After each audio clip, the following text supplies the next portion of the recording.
क्या मजा हो कयामत में शाहे अरब आके अपनी गुलामों को बख्शाए जब देख कर उनकी अजमत मुनाफिक जो है सर पटकता रहे हाथ मलता रहे।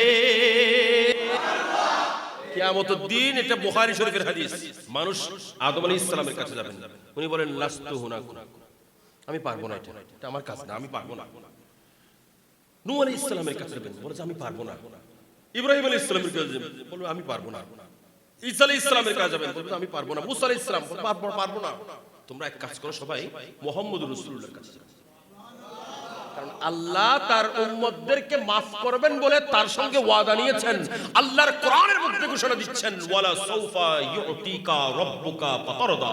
ইয়া রাসূলুল্লাহ, আপনি যত চাইবেন, যা চাইবেন আমি তা দেব। ইয়া রাসূলুল্লাহ, আপনাকে দিতে থাকবো সিজদার মধ্যে পড়ে থাকবো। আল্লাহকে বলবো আল্লাহ দাও, আমার উম্মত দাও, আমার উম্মত দাও, আমার উম্মত দাও। আল্লাহ আমার উম্মতের গুনাহ maaf করো। আমি যখন চাইতে থাকবো, আল্লাহ বলবেন ইরফা রাসাকা ইয়া মুহাম্মদ, ইরফা রাসাকা ইয়া মুহাম্মদ, ইয়া মুহাম্মদ, ইয়া মুহাম্মদ। আপনার শর্ত শুনুন, হে হাবিব, আপনার শর্ত শুনুন, আপনি যা চাইবেন আমি আল্লাহ তা দান করব।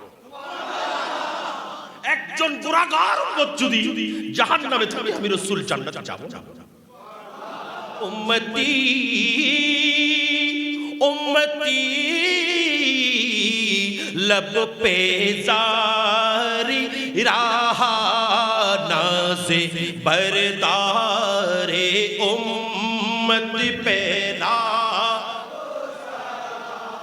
मुस्तफा जाने रहमत पैदा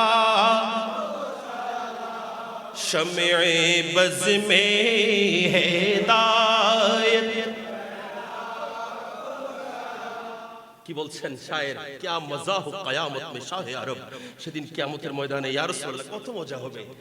আকে আপনি গোলামों को बख्शाए जाए। ইয়া রাসূলুল্লাহ, যখন আপনি এসে আমাদের মতো গুনাহগারদের জন্য শাফাআত করবেন,